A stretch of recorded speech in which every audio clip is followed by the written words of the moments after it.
A father regretted buying his daughter's new automobile after seeing a message inside. A child can finally receive a driver's license when they become 16 years old. Because of this, many fortunate children frequently get a vehicle on their 16th birthday. Count Jada Duke among the children. A few weeks before her birthday, her father, Kevin, purchased a second-hand automobile, had it serviced, and made sure it worked well before giving it to her. That's when he came upon something strange. Welcome to USA Stories channel. Do not forget to subscribe and activate the bell button to receive all new updates. Now let's go to the story. Kevin Duke started looking for a car for his daughter Jada in January 2015. Jada would be 16 in March of that year. A customer at his construction work informed him about a car that was for sale when he brought it up. "She told me that she had seen a car that would be a perfect starter car for my daughter," he stated to CNHI News. The vehicle under consideration was a silver used Ford Fusion. Duke drove the automobile and commented, "It was a good car, but the brakes squeak a little bit." A few days later, he purchased the vehicle and brought it home for minor repairs to ensure his daughter would be safe in it. Even after going over the entire car at least 5 times, he felt the need to double-check. He eventually discovered something he had missed in the upper glove box. Kevin Duke unlatched the upper section for the 6th time. "I noticed the cover on the bottom was removable," he said. "I thought it might be dirty, so I popped the cover loose, and when I did, I saw the corner of the envelope." Duke opened the package in the car out of curiosity. "I sat right there and read it and bawled like a baby," he remembered. New car owner was the recipient of the mail, which also said, "Important info inside." Duke was taken aback upon opening the letter to see what was inside, even though he had probably assumed it included information on any maintenance issues he should be aware of about the vehicle. The handwritten letter inside the mail revealed the car's colorful history. Duke could not believe what he was reading as he carefully read the letter. "I have a lot of personal memories associated with this automobile. Everything in my home has vanished. All I had left to touch was this automobile," the letter stated. When it comes to used cars, most people are usually only thinking about how long they will own it for. Duke, however, gained a genuine insight into the life that his daughter's automobile had before he purchased it, as he read the letter to the end. As you're about to discover, the automobile had a previous life and even a name. "My family loaded this automobile up with affection and other gooey stuff. We listened to country and 80s music, pulled down our windows, and went on 2 road excursions. In the back seat, I've changed more diapers than I can remember." The message said, "There's probably a crayon or a sucker stick concealed someplace that belongs to my baby." Kevin Duke discovered why the automobile had been taken from the person who clearly cherished it by reading the letter. It's true that the letter writer took the time to detail a few issues with the vehicle. The letter said, "My daughter learned to ride and crash her bike in the dent on the rear driver's side fender and the dent in the passenger side door." It's possible that Duke reflected about the time he helped his own daughter how to ride a bike and was less concerned about the damages on her first vehicle. The vehicle was named Sylvia as well. "We were all riding around the first day Mom acquired this automobile when Dr. Hook's Sylvia's Mother aired on the radio. My kid suggested that we name the automobile, so that's how the name kind of stuck. Thus, kindly refrain from changing her name," the letter read. Duke would discover more about Sylvia and her experiences with this unidentified family as he continued to read. The catastrophe that finally resulted in his obtaining the automobile would soon be revealed to him.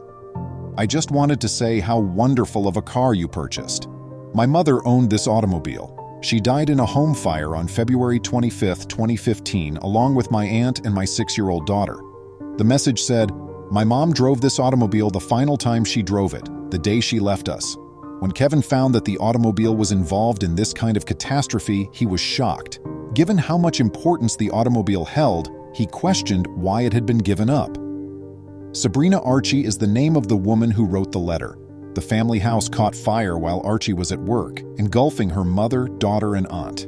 Archie had to cope not just with the loss of some of the most significant individuals in her life, but also with the fallout from the accident. Archie, who was unexpectedly without a place to live, also had to take care of her second daughter, who had not been home when the fire happened. Archie's mother's vehicle and the backpack her late daughter had placed inside it were all that remained of her after the fire. The automobile was nonetheless repossessed in spite of what had transpired. The car's insurance did not pay for it because of a mistake in the paperwork. "It's very upsetting that I've lost my family, my home, and now I'm losing this last link I have with my mom and child through no fault of my own," said Archie. As you'll soon discover, Archie wasn't resentful, but she did have a request. Archie was left with a myriad of financial obligations to handle on her alone, even though her community rallied to assist with burial expenses. The car's financing company did all in their power to assist Archie, but ultimately, they had to take the vehicle away from her. Archie gave the car one more look to see if anything was left behind before it was taken up.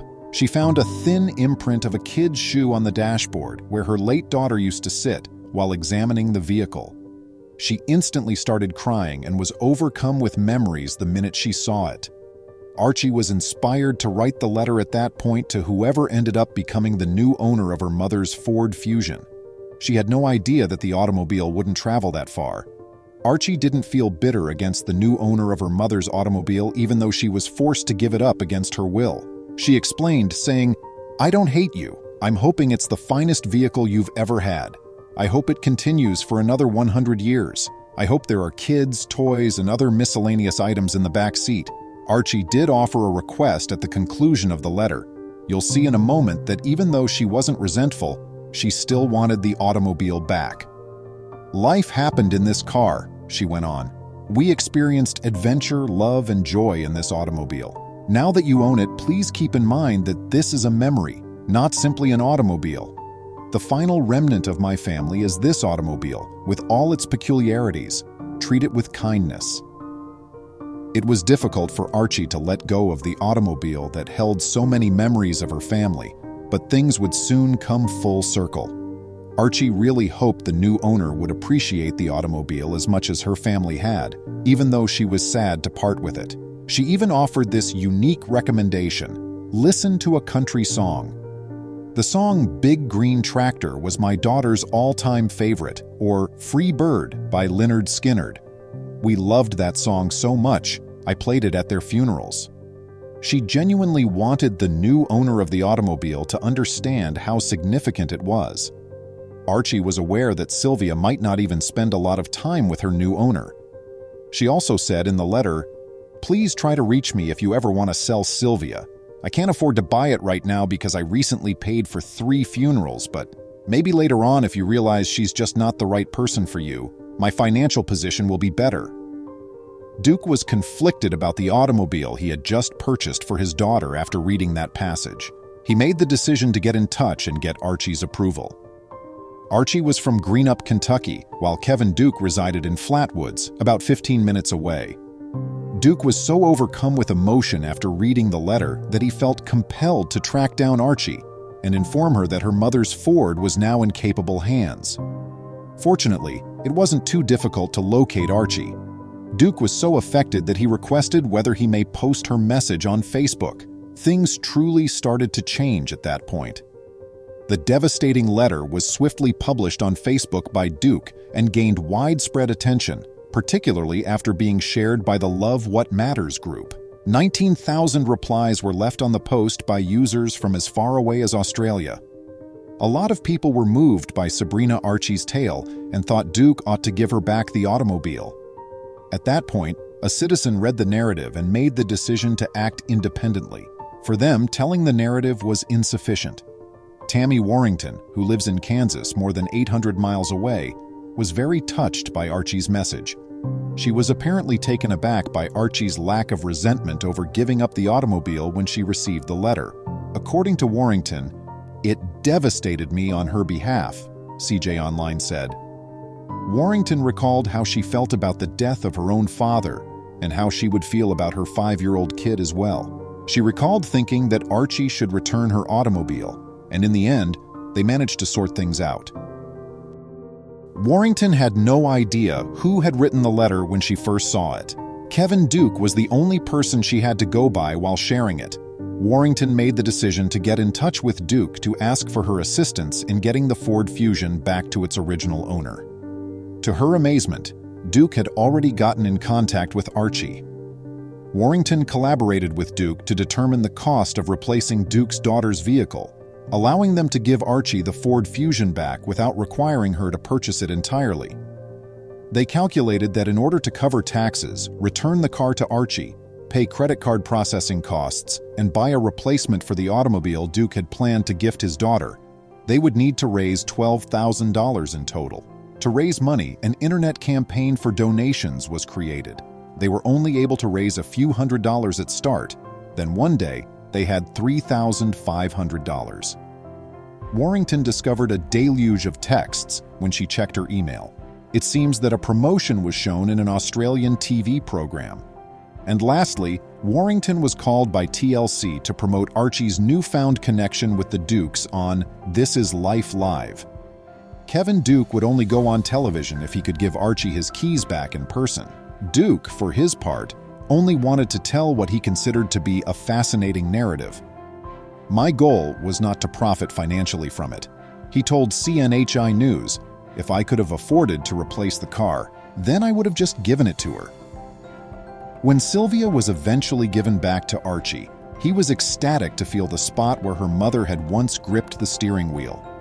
Kevin Duke was still able to buy an automobile for his daughter. She also gave it the appropriate name Sylvia.